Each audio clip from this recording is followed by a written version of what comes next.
All right, let's talk about something that so many of us are dealing with, but we just don't know it. Calcium deficiency. It's a sneaky issue and it can quietly cause a lot of problems without you even realizing what's going on.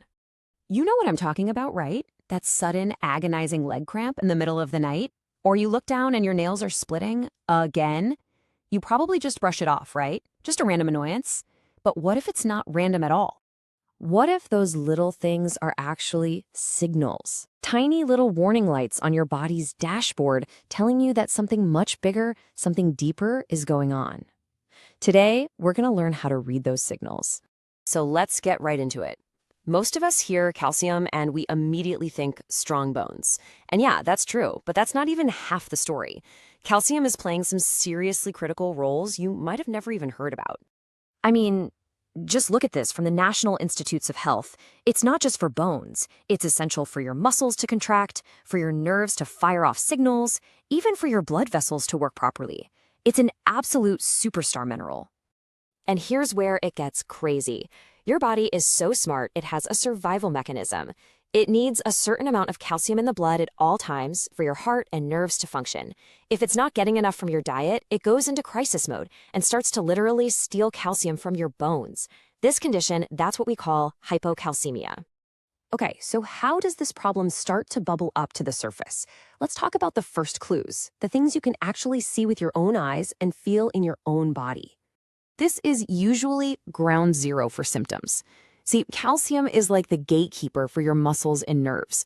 When you don't have enough, your nerve endings they get jumpy. They start firing off random signals, which is what causes those awful Charlie horses at night or that weird pins and needles feeling in your fingers and toes.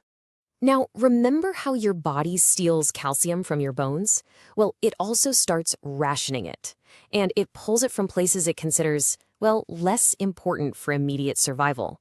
That's why your nails get brittle and weak, while your skin might become chronically dry. And here's a big one, your dental health. It's not about your teeth themselves, it's about the jawbone that holds them in place getting weaker.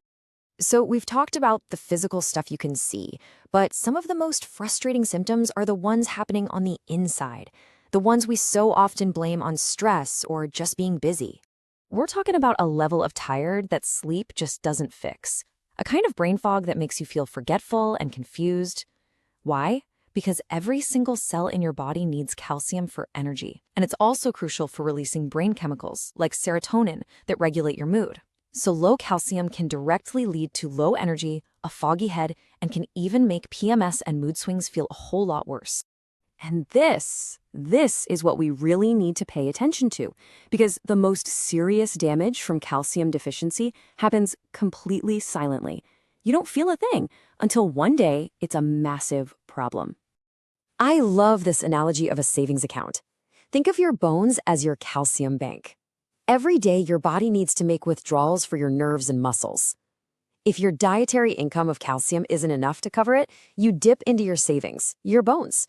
Now do that day after day, year after year, and eventually that bank account runs dry. That's osteoporosis. And get this, 1 in 2 women over the age of 50 will break a bone because of osteoporosis. Just let that sink in. This isn't some rare disease. It's a massive, widespread issue that stems from this silent theft of calcium over decades. Okay, this is without a doubt the most critical sign. A muscle cramp in your leg is one thing, but a cramp in your heart is life-threatening. Your heart depends on calcium for the electrical signals that make it beat correctly. If those levels are off, you can get palpitations, that fluttering feeling, or a full-blown arrhythmia. Any symptom like this is a red flag. It means you need to see a doctor right away. So now that we know all the signs to look for, the next question is, why does this happen? Let's dig into some of the root causes, because it's not always as simple as just not eating enough cheese. Take a look at this chart. You can see there are a lot of different paths to deficiency. For women after menopause, plunging estrogen levels cause the bones to lose calcium faster. If you're vegan or don't eat dairy, you have to be really smart about finding other sources.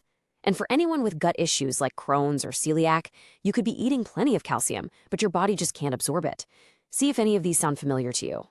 And then there's the biggest partner in crime, vitamin D.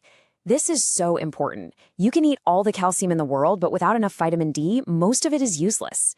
Think of vitamin D as the key that unlocks the door, allowing calcium to get out of your gut and into your bloodstream where it's actually needed.